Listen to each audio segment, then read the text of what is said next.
ሰው ቢሆኑ ምን ያደርጋሉ? እንኳን ወደ ቻናላችን በሰላም መጣችሁ። ዛሬ ለውሳኔ የከበዳትን የጓደኛዬን ታሪክ ላካፍላችሁ።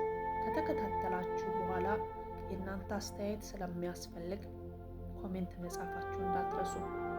እንደዚህ አይነት ታሪኮችም እንዲደርሷችሁ ሰብስክራይብ አድርጉት፣ ላይክም እንዳይረሳ።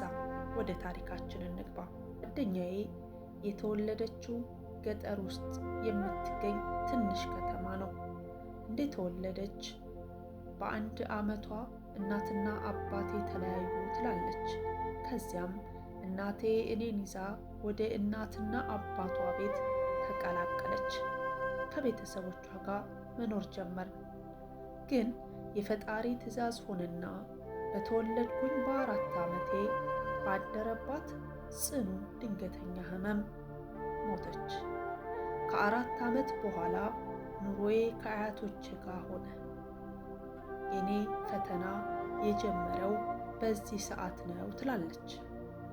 አያቶቼ እየኖርኩኝ ትንሽ አቅም ማውጣት ስጀምር ከአቅሜ በላይ ያሰሩኝ ነበር። ከነሱ አልፎ የጎረቤት ጭምር ያሰሩኛል። ነገር ግን ጎረቤት አስተምሯት እያሉ ይጨቀጭቋቸው ስለነበረ ጎን ለጎን ትምህርት ቤት አስገቡኝ። እየሰራሁ እማራለሁ። የጠዋት ከሆንኩኝ ከሰዓት፣ የከሰዓት ከሆንኩኝ ደግሞ ከጠዋት ስራ ይጠብቀኛል። በተለይ ከ3ኛ ክፍል በኋላ ሙሉ ስራው ለኔ ተለቀቀ ማለት ይቻላል ትላለች። ወንድ አያቴ ይወደኝ ነበር፣ ግን እሱም በ12 ዓመቴ ሞተ። ሴት አያቴና አብሮን የሚኖር አጎቴ ክፉ ናቸው። በተለይ አጎቴ ሰካራም ስለነበር በጠጣ ሰዓት ይደበድበኝም ነበር። ከዚህም አልፎ ለሚጠጣበት ገንዘብ ሲያጣ የእናቴ ብቸኛ ልጅ ስለነበርኩኝ የእናቴ ንብረት ሁሉ ወደ እኔ ተላልፏል። ነገር ግን እድሜ 18 ዓመት ስላልሞላ በውክልና ለነሱ ተሰጥቶ ነበር።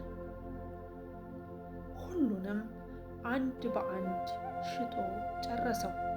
ትንሽ የከተማ ቦታ ብቻ ስትቀር።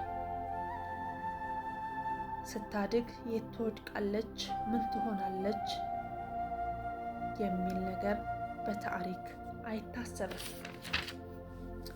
ይህ በእንዲህ እያለ አንድ ቀን እንደተለመደው ገንዘብ ሲያጣ አያቴን አምጪ ይላታል።